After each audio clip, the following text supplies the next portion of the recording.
فأنا ناصح لإخواني بالصدع بالحق تبيض وجوههم. السكوت في مسألة الحزبية يضرها، فاصدع بما تؤمر وأعرض عن المشركين. سلامي على دماج ورجالها والشيخ يحيى ودار العلم يا سعد بانيها. بسم الله الرحمن الرحيم. الحمد لله حمدا كثيرا طيبا مباركا فيه كما يحب ربنا ويرضاه. أشهد أن لا إله إلا الله وحده لا شريك له وأشهد أن محمدا عبده ورسوله صلى الله عليه وعلى آله ومن تبع هداه. أما بعد. Ikhwanil kiram rahimani wa rahimakumullah. Pertemuan yang lalu kita membahas hadis yang ke-21 berkaitan dengan salah satu perkara yang wajib diimani oleh setiap muslim. Tentang apa itu, Zakaria? Tentang azab kubur. Tayyib. Azab kubur itu adalah hak, yaitu sesuatu yang benar adanya.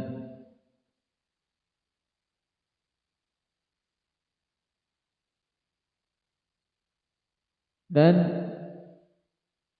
telah dijelaskan bahwasanya azabul qabr akan dirasakan oleh orang-orang kafir, demikian pula para pelaku dosa dari kalangan umat Muhammad sallallahu alaihi wasallam yang Allah kehendaki untuk diazab di kuburnya.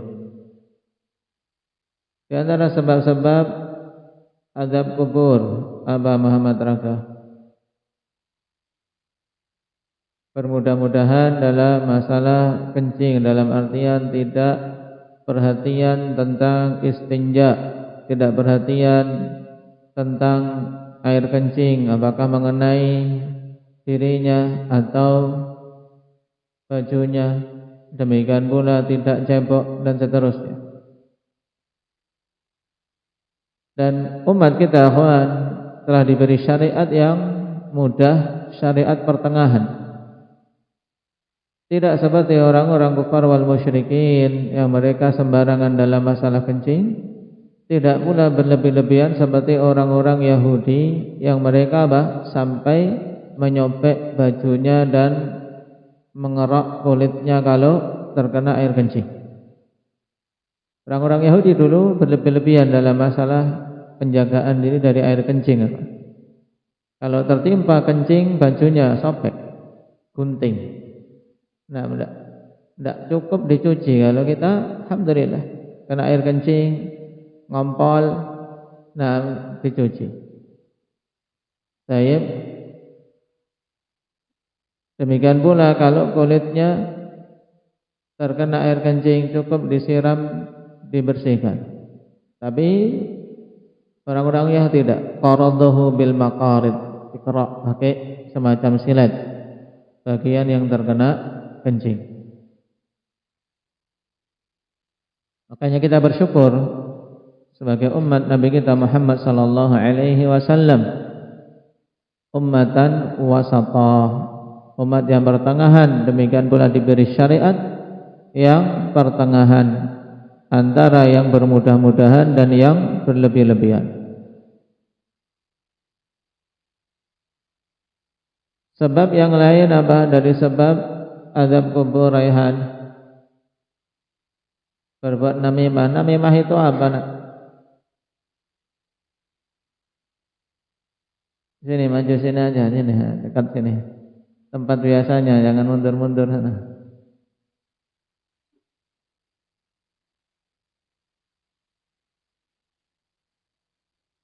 Nah, apa itu namimah? Mengadu domba. Kenapa domba diadu-adu? Baik. Nah, diistilahkan dalam bahasa kita mengadu domba.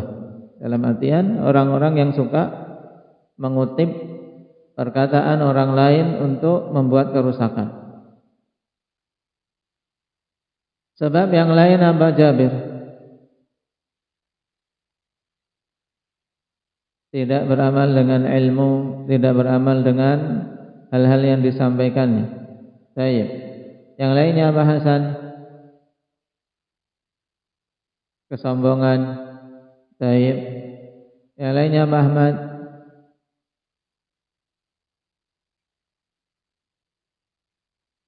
Sudah habis? Masih.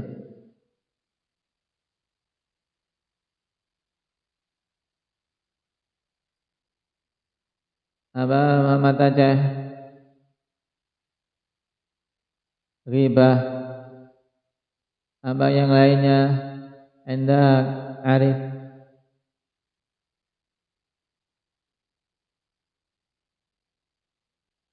Berzina. Taib.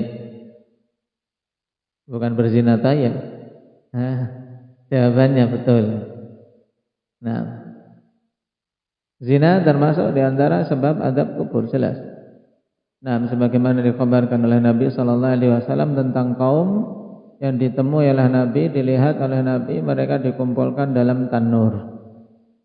Tanur itu tempat pemanasan untuk dipanaskan, dibakar, pembakaran, kumpulkan di tanur. Nah, merasakan panas yang sangat dahsyat. Yang lainnya apa? Indah Fadil.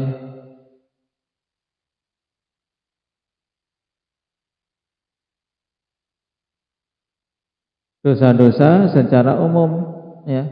Dosa-dosa dan kemaksiatan secara umum menjadi sebab seorang terazab di alam kuburnya. Na'udzubillahi min dzalik. Sekarang kita masuk pada bab berikutnya. Qala al-muallif waffaqahullahu ta'ala babul imani bil qadari wa bayani haqiqatih. Bab berkaitan dengan masalah iman terhadap qadar, iman terhadap takdir, dan penjelasan hakikat keimanan terhadap takdir. Keimanan terhadap takdir termasuk rukun dari rukun-rukun iman. Dalam urutan pada hadis Jibril, iman terhadap takdir di urutan keberapa indak ya Khuzaimah? Urutan ke-6. Datangkan hadisnya.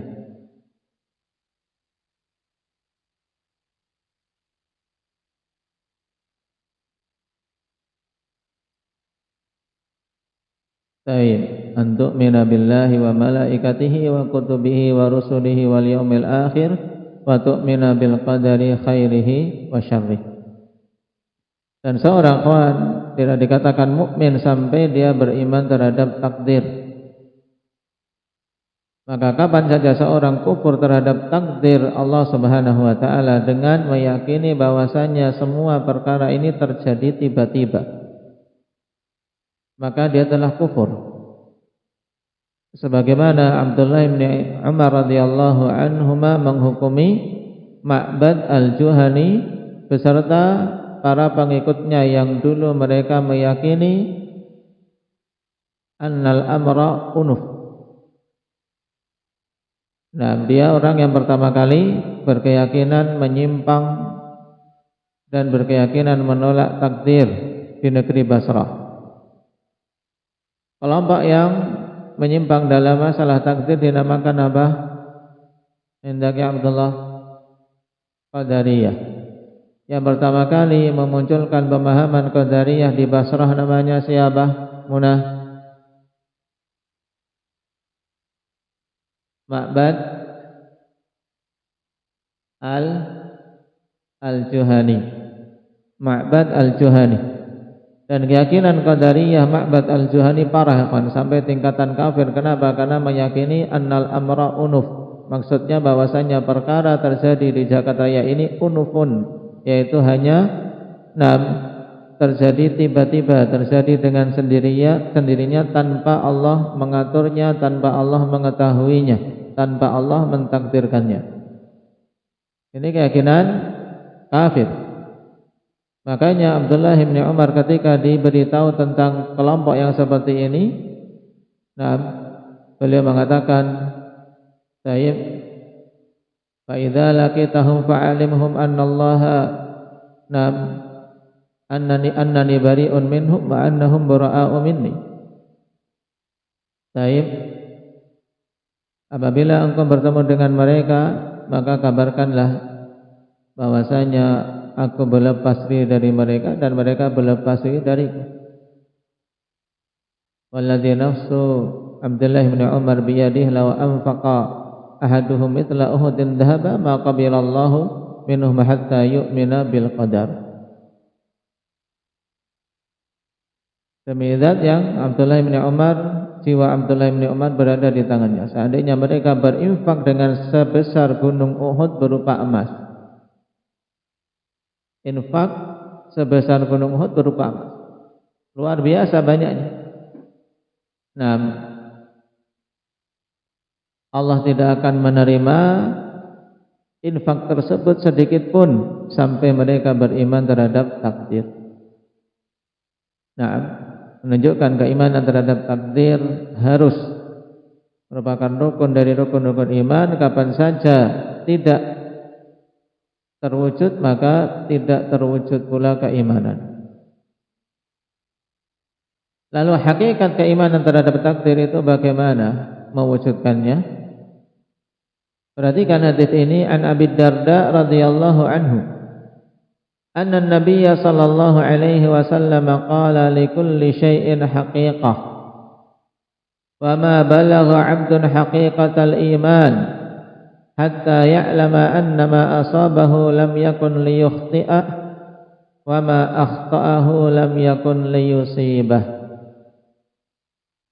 Hadis rawahu Ahmad wa hasanahu al-Albani. Hadis ini sedikit lebih panjang dari yang lain. Biar apa? Biar seimbang dengan sebelumnya. Sebelumnya sudah pendek banget ya. Ada bulqab beri hakun. Sekarang dikasih panjang sedikit. Tapi karena pentingnya hadis ini kita cantumkan di sini untuk menjelaskan tentang bagaimana seorang bisa mencapai hakikat iman yang benar, terutama dalam masalah takdir. Baik, karena di antara perkara yang banyak sekali manusia menyimpang dalam masalah ini ikhwan, yaitu dalam masalah takdir, iman dalam masalah takdir. Banyak orang yang menyimpang tentangnya. Kapan? Ketika dia berdalam-dalam dalam memikirkannya. Jadi ikhwan, kalau kita terlalu dalam memikirkan masalah takdir ini akan bingung sendiri. Akan bingung sendiri. Bisa berujung menuduh Allah Subhanahu wa taala zalim. Bisa berujung menuduh Allah Subhanahu wa taala ini sia-sia saja ketetapannya. Menuduh atau menganggap kemudian bahwasanya manusia ini ya ibarat seperti kapas yang diterbangkan angin, tidak punya keinginan, tidak punya apa-apa. Ini semua berawal dari apa? Karena berdalam-dalam dalam memikirkan masalah takdir. Dia pikirkan Allah telah menetapkan semua amalan-amalan perbuatan hamba. Allah telah menetapkan penghuni surga dan penghuni neraka. Terus untuk apa kita diperintahkan beramal? Yang seperti ini dari syaitan. Kalau tidak segera kembali kepada bimbingan Nabawi, akan bisa fatal akibatnya. Makanya dulu ketika muncul hal ini di sisi para sahabat, pertanyaan-pertanyaan seperti ini muncul di sisi para sahabat. Fa fimal amal, terus untuk apa amalan wahai Rasulullah? Maka Nabi sallallahu alaihi wasallam segera memupus pertanyaan dan iskal tersebut dengan perintah i'malu wa kullun muyassarun lima khuliqalah. Beramallah kalian karena masing-masing akan dimudahkan terhadap perkara yang dia diciptakan untuknya. Sudah tugas kita beramal, tidak usah mikir-mikir kenapa. Allah tidak ditanya tentang ketetapan dan perbuatan-perbuatannya, tapi kitalah yang akan ditanya. Sehingga cukup kita beramal, berharap Kenapa? Penghuni surga akan dimudahkan beramal dengan amalan penghuni surga. Calon penghuni neraka akan dimudahkan dengan amalan-amalan yang mengantarkan ke neraka. Berarti tugas kita ketika telah tahu amalan yang mengantarkan ke surga, amalkan. Dan ketika tahu amalan yang menjauhkan dari neraka, maka jauhi. Nah ini. Nah, perhatikan hadis ini. Nah, Nabi SAW bersabda, likulli syai'in haqiqah. Segala sesuatu itu memiliki hakikat. Mesti ada hakikat perkaranya. Cuman ada hakikat perkara yang kita diberi ilmu tentangnya, dan ada hakikat perkara yang kita tidak diberi ilmu tentangnya. Nah, di antara hakikat yang kita tidak diberi ilmu tentangnya dan bahkan tidak boleh bertanya tentangnya, tentang apa? Hakikat sifat-sifat Allah Subhanahu wa taala. Baik. Hakikat sifat-sifat Allah Subhanahu wa taala. Nah, kita apa? Tidak perlu bertanya-tanya tentang hal tersebut. Misalnya, ketika kita diberitahu dalam hadis bahwasanya di antara sifat Allah itu turun ke langit dunia di sepertiga malam terakhir. Tidak perlu hakikatnya bagaimana, karena kita tidak diberi ilmu tentang hakikat turunnya Allah. Tapi kewajiban kita beriman dan mengetahui maknanya turun ya turun. Tapi hakikatnya wallahu taala alam, yang jelas tidak sama dengan turunnya makhluk. Baik. Nah ini. Tapi kalau ditanya apakah ada hakikatnya? Ada. Hakikat dan kaifiyah sifat Allah ada, tapi kita tidak diberi ilmu tentangnya. Sehingga perkataan Nabi SAW ini jelas, likulli syai'in haqiqah. Semua perkara itu memiliki hakikat. Baik. Wa ma balagha 'abdun haqiqatal iman hatta ya'lama anna ma asabahu lam yakun liyukhti'ah. Dan tidaklah seorang hamba itu bisa mencapai hakikat keimanan sampai dia mengilmui bahwasanya apa saja yang menimpanya tidak akan mungkin meleset, dan apa saja yang meleset darinya tidak akan mungkin menimpanya. Berarti inti untuk kita bisa mencapai hakikat keimanan secara umum dan hakikat keimanan terhadap takdir secara khusus, yaitu kita harus mengilmui dengan yakin bahwasanya segala sesuatu yang akan menimpa kita tidak akan mungkin meleset. Dan harus kita betul-betul mengilmui dengan ilmu yakin bahwasanya apa saja yang meleset dari kita, yang luput dari kita, tidak akan mungkin bisa menimpa kita.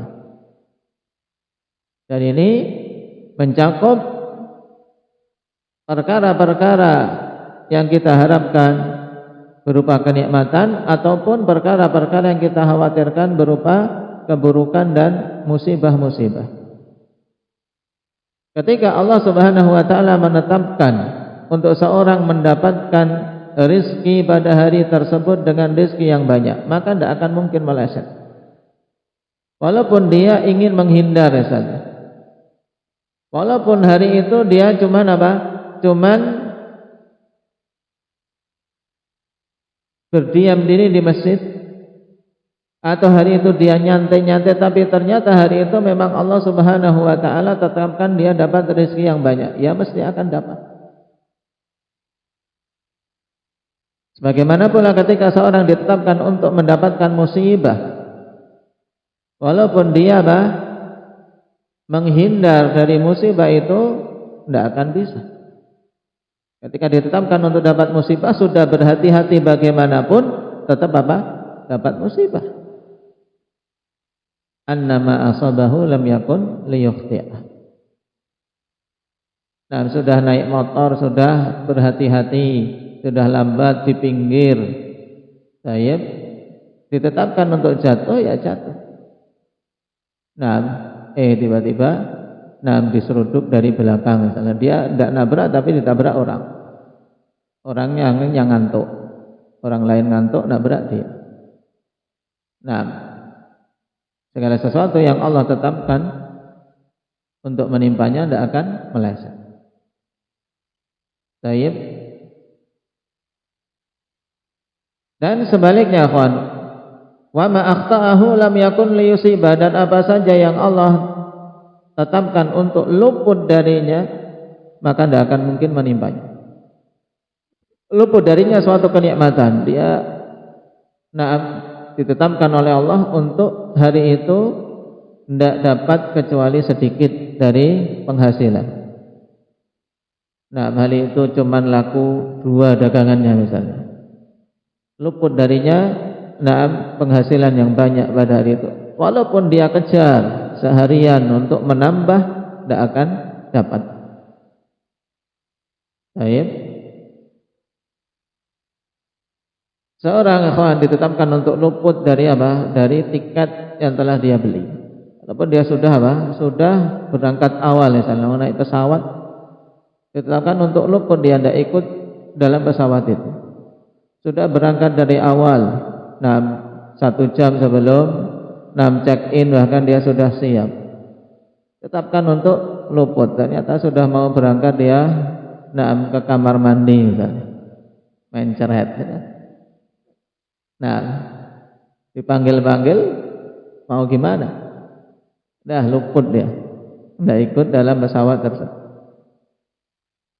Dan banyak sekali kalau kita perhatikan dalam hidup kita, kawan, akan kita dapati banyak hal-hal yang kita harapkan, ternyata kita sudah upayakan untuk dapat, ternyata tidak dapat.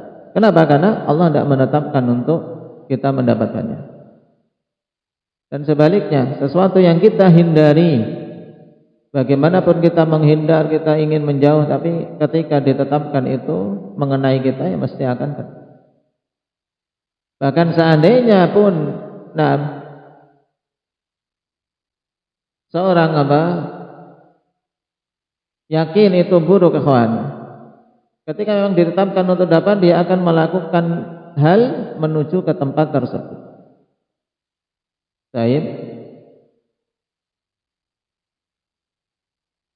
Sebagaimana Allah Subhanahu wa taala khabarkan di dalam Al-Qur'an.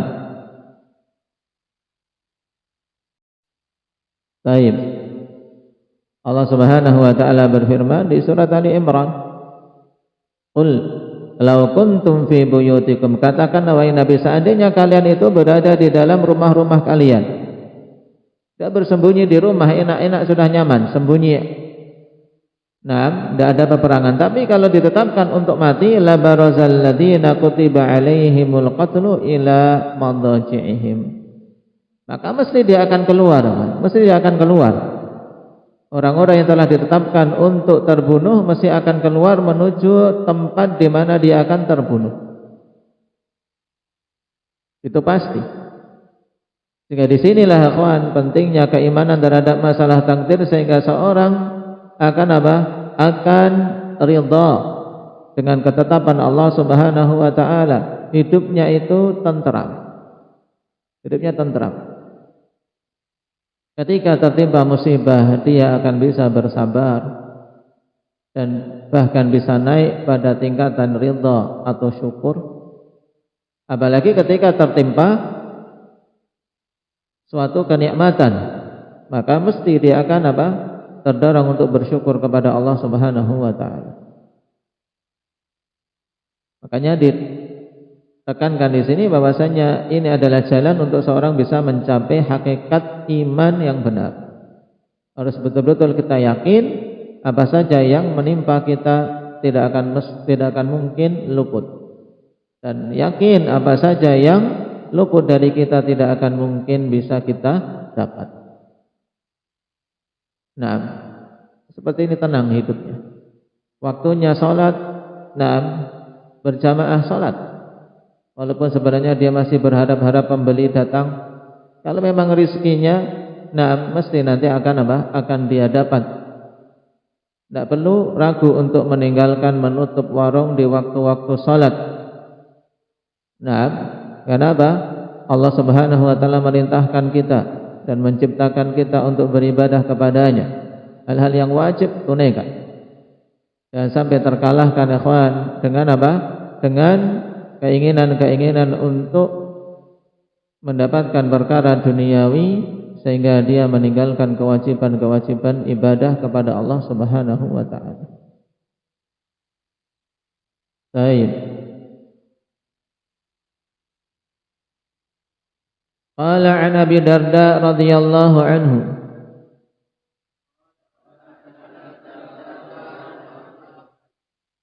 An Abi Darda radhiyallahu anhu anna an-nabiy sallallahu alaihi wasallam qala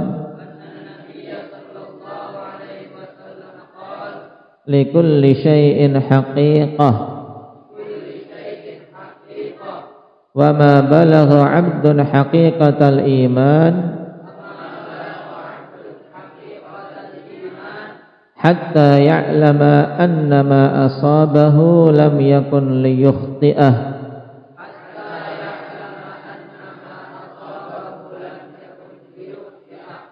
wa ma akhta'ahu lam yakun liyusibah. Rawahu Ahmad wa hassanahu al-Albani. Maknanya diperhatikan. Baik. Walhamdulillahirabbil alamin.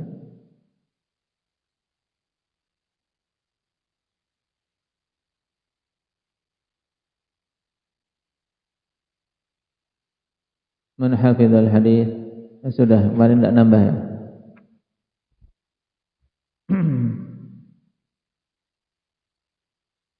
Mufradat lupa, dia mufradat diingatkan ya.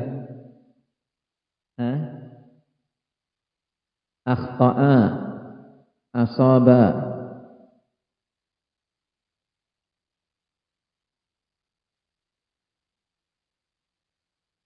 balagha, balagha ya belughu.